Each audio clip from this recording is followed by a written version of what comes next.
Jacksonville, 911, Archibald. Yeah, someone reported a car stolen. It's a 95 Honda Civic. You know who stole it? No, I don't. It's a 95 Honda Civic, and somebody just took off. Okay, hold on 1 second. Let me just check and make sure it wasn't towed or anything, all right? It couldn't have been towed, not that quick.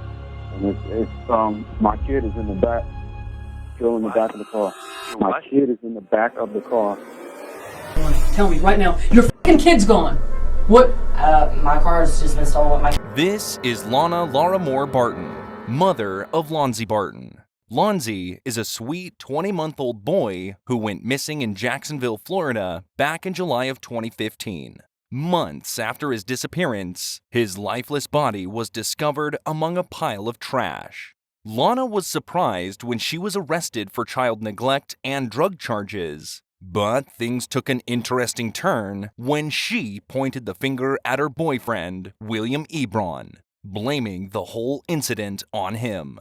According to Lonna, Lonzie was allegedly abducted in their car when it was stolen, while both she and William were apparently distracted. What you're about to see is Lonna's attempt to prove her innocence to the detectives and William's attempt to defend himself. So, you see what this highlight is? Mm-hmm. Do you recognize that number? Not right off. Okay, that's number. Okay. So these are all of his calls to her. Okay. Different days, 8-2. I'm not trying to hide anything from you. Yeah, no. 8-3, 8-3, 8-3, 8-4. I'm looking at it upside down, so if I say something wrong, just correct me. 8-4. Okay. Here again, 8-6, 8-8. You can see. He's been trying to call her from jail. Right. Well, yes, and there's been conversations as well. Okay. Here's you. Here's your number again. That's when it was blocked. That was the day after you visited him on 8-10. Okay. That's when it was blocked. Okay, so obviously he couldn't. He tried to call you, but he couldn't.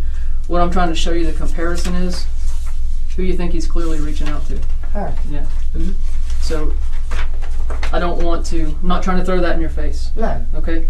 I want you to have a feeling that, you know, it's pretty clear we listen and do everything we have to do to prove this case. The detective kicks things off by skipping the usual questioning routine. Instead, they surprise Lonna with evidence of her boyfriend cheating, which Lonna had never seen before. This clever move not only establishes a bond of trust between them, but it also plants the seed of doubt about her boyfriend. By doing so, the detectives hope to gain Lonna's cooperation in sharing any valuable information about him that could assist in solving this case. And just when Lonna thought she had seen it all, the real evidence was revealed. Reason. Okay. Is there anything that you notice about that shirt? Look at it. Maybe down in here. And through here. Right. Stains. Take a look at that. Looks like blood to me. Yeah. That's exactly what it is. Do you remember him being hurt in any way? Was he bleeding in any way? Not when I left him. Okay. Not when I got out the car to go to work, he wasn't. Okay. And while we're talking about the blood right now, was there, I can see where you're upset. Do you want to take a break a second? Okay. Let me turn that over. All right, listen to me. Was there ever any time that had a significant injury where he was bleeding a lot? No, he had a little scratch on his leg. Okay. But that was from where he just had like a bug bite, it looked like, I guess, and he scratched it. Okay. So he did that to himself. Was he bleeding at all that day? And any of the little bite that you talked about down there, it's nothing more than a Band-Aid would have needed, even if that. Okay, so at any given time, was he bleeding a large amount? Not whatsoever. Okay. In the last week, can you remember any time where he would have taken a fall where he was busted open and mouth bleeding? He didn't. He had a little mark right here on the bottom lip, but he was. We were in the kitchen. I was with him when that happened. Okay, so you saw it. Well, I gave him a popsicle because he was teething real bad and he bit his lip a little bit. So. Okay. But other than that, no, and it wasn't even. He didn't even bleed really. Right Did any? his lip. Did any of that blood get anywhere else other than the kitchen? No, it didn't even get in the kitchen. I Wiped used it a up. little napkin. Okay. It was nothing. All right. This is. I want to show you and I'm looking at it upside down, so you'll have to excuse me if I go backwards. This purple line is basically a The route. route that he took or something. Right. I know there was some talk about whether or not you believe the validity of that video that we put out. Well, I didn't say I didn't believe it. I just said that it was so blurred. As the detectives delve deeper into this investigation, they're on the lookout for any clues of prior child abuse. Because, as you will see, as the interrogation moves on, they found a lot of Lonzie's blood around his body. This makes it hard to determine when and how the wounds were received. Or him. I'm not allowed to make up evidence. I'm not allowed to tell you we found a bloody hammer and it belonged to the victim's blood. I'm not allowed to make stuff like that up, okay? So understand me when I'm telling you something. This is something we know we will prove in a court of law, okay? All right. So our video time of him leaving is when you look at the video, he goes out, watch him go out, and within enough minutes, he is, this house right here, there's a little pin right there. It says, Sierra Madre. right, Sierra Madre Drive South. Okay, the little pin. If you come out and come around here, you're going to pass this house. And when you pass this house, you come up here to this Cespedes Road. And then the car was dropped off right there. Okay? So this house video, at the same time, within a couple minutes, 3 to be exact, from the time he comes out of here, sees the car. Now, no other cars are going by. Right. Sees that car go by. Then 3 minutes later, he comes running by. Enough time for him to get around here. Guess what? He comes walking back in the complex. And he's on video there too. Right. Walking back in. And he recognizes himself, and it's worse quality than the other video. He actually says, And he yeah, I said, believe yeah, that's me. Okay. Yeah.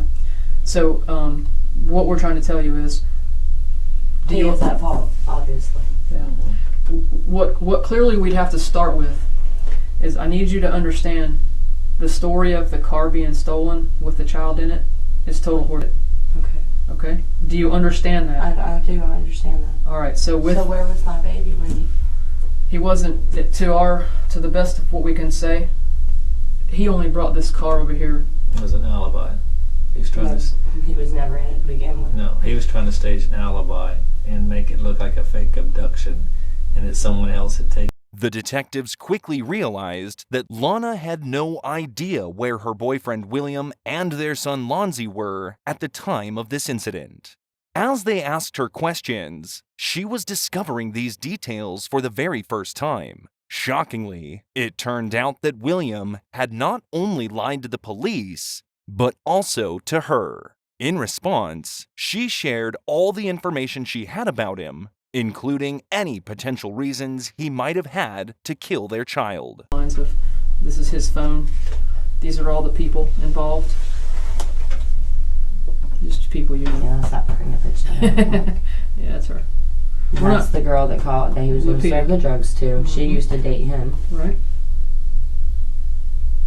I don't know her. She's someone else he serves.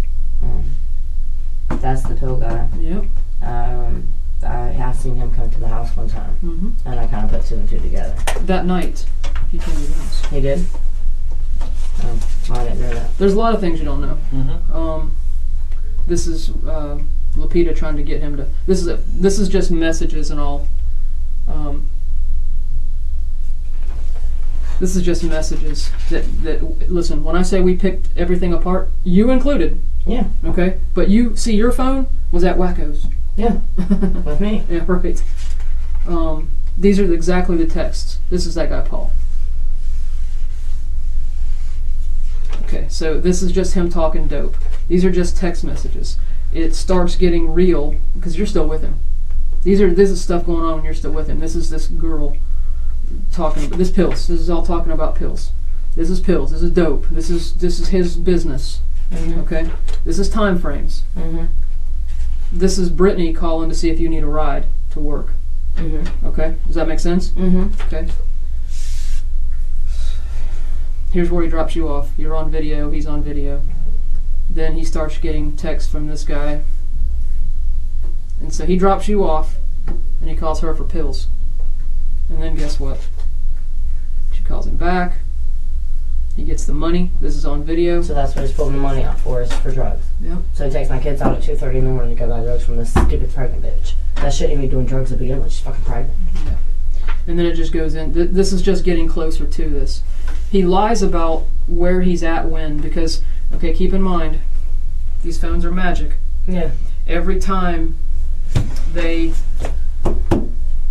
make a call or a text, like right now people are texting me, it's hitting on a tower as close as possible. Well, can you locate mine? It was stolen. I'm serious. No, I can't. Because it has pictures of my baby on there. I wish I could, but they don't allow us to do it for those reasons. But this is a crime. You can't say that it was part of the I cannot lie. Cannot lie. Let me ask you something. This is very important to me. I want to take you to this time. Okay? I'm not saying, and let me just put it out there. In your we're talking, you know how you'd say the car ignition was jacked up. Mm-hmm. And there were times that you would go to Windick store and you would leave it running because it's hard as hell to start back up. Okay? But you did not leave the kids in the car. Fuck that. Okay. And I agree with you. I'm with you. I'm not accusing you of that. Let's just say, for the sake of argument, that this is one of those rare moments. You got to get some Tylenol for the baby. You can't. There's nobody at home to watch him. You run to the CVS. Your car is within sight. You run in. I'm gonna take him out with me then. I know. I want you to. I'm gonna say to you now. Tell me what you'd say, and I want you to fill in the blank. This is a fill in the blank game. Mm-hmm. All right. Work with me. Work with me. You're gonna fill in the blank. I'm gonna hand you my phone, and I want you to tell me. I want you to pretend like this is what I'm gonna say. You go to CVS. It's emergency, extenuating circumstances. You think to yourself, I'm just going to be in there a second. I know exactly where the children's Tylenol is. I'm going to go and take it to the counter. I can see the child. And all of a sudden, someone jumps in your car. And your child's in the car. And your child's in the car. What's the first thing you're going to do? How are you going to do it? What's the first thing you're going to do? I'm going to fucking yell, hey, someone stop that car. My kid's in it. And then I'm going to call 911. Okay, this is you. Pretend. What are you telling 911? Tell me right now. Your fucking kid's gone. What? My car's just been stolen with my kid inside of it. How long did that take you? Not long at all. 3 seconds? Yeah. If that, I mean, if it... 31 seconds. Oh, I'm sorry. You're fine. 31 seconds is what it took that fuckwagon. It took it that long to just come. Let me play it back for that? you. Yeah, my car's been stolen. Where are you from, sir? 8030 Old Kings Road. Okay, what kind of car? The detective begins to recite William's 911 call where he first reported his car stolen. Oddly enough, his calm tone did not match the fact that his child was supposedly inside the car. But here's where the problem is. Later on, he contradicts himself, saying he knew his child was in the car and that it was stolen right away. Jacksonville, 911, Archibald. Yeah, someone reported a car stolen. It's a 95 Honda Civic. You know who stole it? No, I don't. It's a 95 Honda Civic, and somebody just took off. Okay, hold on 1 second. Let me just check and make sure it wasn't towed or anything, all right? It couldn't have been towed, not that quick. And it's my kid is in the back, still in the back of the car. My kid is in the back of the car. Okay. What color is it? It's a bright orange. You can't miss it. 95 Honda Civic. Okay. Is your kid... What's that? Your kid is in the back seat, right? Yes, in the back seat. So why wasn't he in a hurry?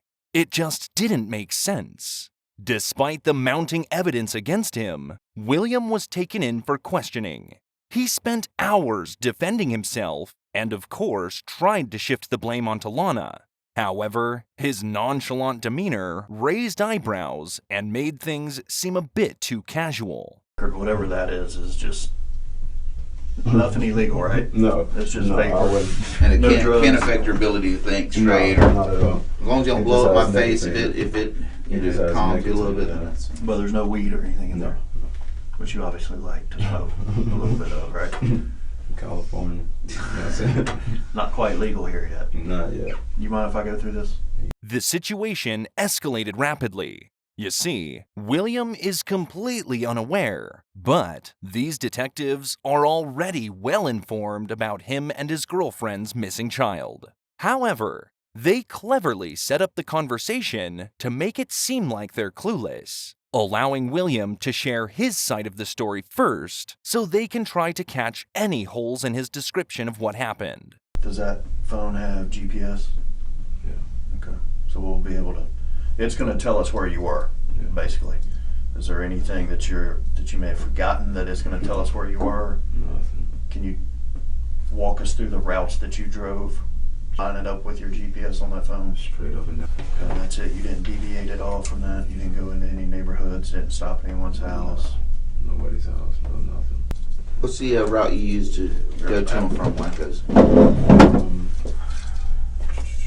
Sometimes we go straight down Old Kings, the Powers, on the go straight through that light and come out the backside where you'll end up where Centerfold is, and then just take Phillips, or sometimes we'll just go over the bridge, go left on Phillips, or go on 95.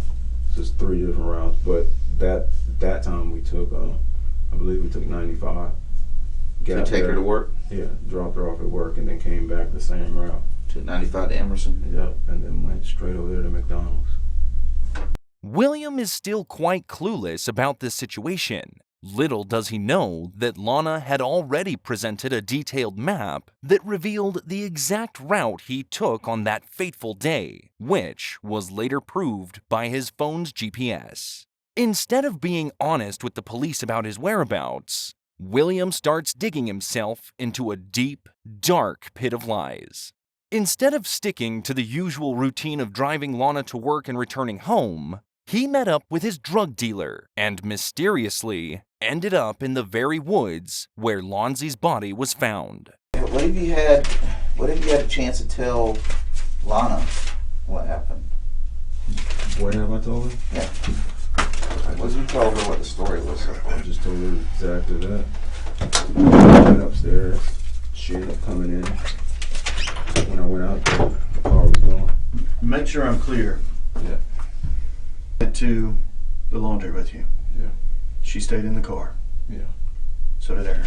Yeah. Then y'all went back to the apartment. Went back to the apartment. Stayed in the car. Yeah. You went inside. Yeah. She followed behind you. She came in there when I was about upstairs. And how long were you inside? What'd you guess? The TV was on. I got a hard drive connected, and I just switched over from the disc to the hard drive, put on Aladdin, which is bright alphabetically at the top, switched it over, went to go tap on his door, and it was taking off like that. 60 seconds? Ish, yeah. These two detectives have a very interesting strategy here, so check it out. William is actually playing right into their hands by contradicting Lonna's story and the solid evidence they possess. But instead of pressuring him for more details or confronting him with their knowledge, they simply allow him to speak, and that is all they needed to crack the case. Oh. Don't you normally get gas when you're going somewhere? And I was going to the laundromat. I came back to the house because I forgot the laundry detergent. Wow. So you took the laundry with you, went to the gas Laundry's station. been in the trunk, yeah. How long had it been in the trunk? I had just put it down there as I was about to leave. And the people that said they saw your car parked there are lying. I was right there with the whole time. So why would it be parked there? I have no idea. Exactly. You don't know anyone there? I don't know in that anybody neighborhood? there. The rest of the interrogation tape shows him sitting defeated, isolated in that haunting room for an entire hour, until his eventual release. William Ruben Ebron Jr. then pled guilty to aggravated manslaughter in the death of Lonzie Barton. He was sentenced up to 2 decades behind bars on the first-degree manslaughter charge. But it doesn't end there. He faced additional charges of child neglect, lying to police, and tampering with evidence. However, Lonna didn't make it out free from this either. Although she bears less blame, she was charged with child neglect and lying to police. She pled guilty and was sentenced to 5 years in prison for these charges. But she also got hit with a separate 7-year sentence for drug-related offenses in Baker County. That adds up to a total of 12 years behind bars. She is set to be released in 2026. If you enjoyed our crime stories, please drop a like on the video, and don't forget to hit that subscribe button. We'll see you in the next one.